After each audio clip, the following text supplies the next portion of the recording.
Shalom. Deuteronomy 12, verse 8.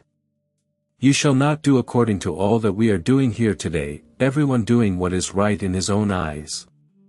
This verse is not describing chaos. It is describing the current condition, the wilderness, where the full structure of centralized worship had not yet been established. And Moshe is saying, that era is ending. When you cross into the land, when you rest from your enemies, when you come to the place the Creator will choose, it changes. Deuteronomy 12 is the first chapter of the law code in Devarim. And its opening subject is not ethics. It is not social justice. It is worship. The first question after the crossing is, where do you bring your offerings? And the Creator's answer is, to the place I will choose.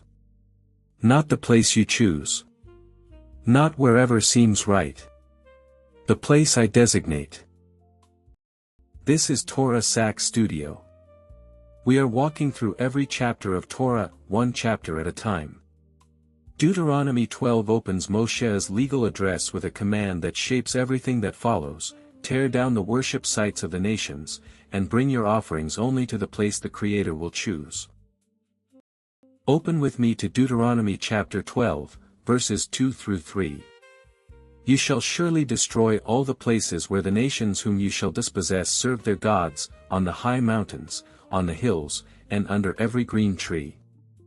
You shall tear down their altars, break their pillars, burn their Asherim, cut down the carved idols of their gods, and destroy their name from that place. The first act in the land is not building. It is tearing down. The worship infrastructure of the nations had to be removed, not reformed, not repurposed. Removed. Then verse 5, you shall seek the place that the Creator will choose out of all your tribes to put his name and make his habitation there. There you shall go. Not the place you find most convenient. Not the place that feels sacred to you. The place he will choose. The name belongs to him. The designation belongs to him. Verses 13 and 14, the positive command. Take care that you do not offer your burnt offerings at every place that you see. But at the place that the Creator will choose in one of your tribes, there you shall offer your burnt offerings.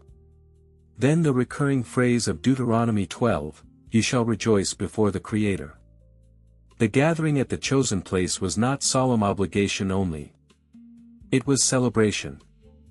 You and your sons and daughters, your male and female servants, and the Levite who is within your towns. The joy of centralized worship was designed to be communal and inclusive. Then verse 8 returns at verse 28, be careful to obey all these words that I command you, that it may go well with you and with your children after you forever, when you do what is good and right in the sight of the Creator. What is right in the sight of the Creator, not what is right in your own eyes. That distinction closes the chapter.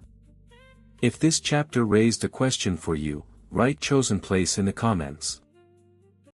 Deuteronomy 12 gives you three things. Tear down what was there before.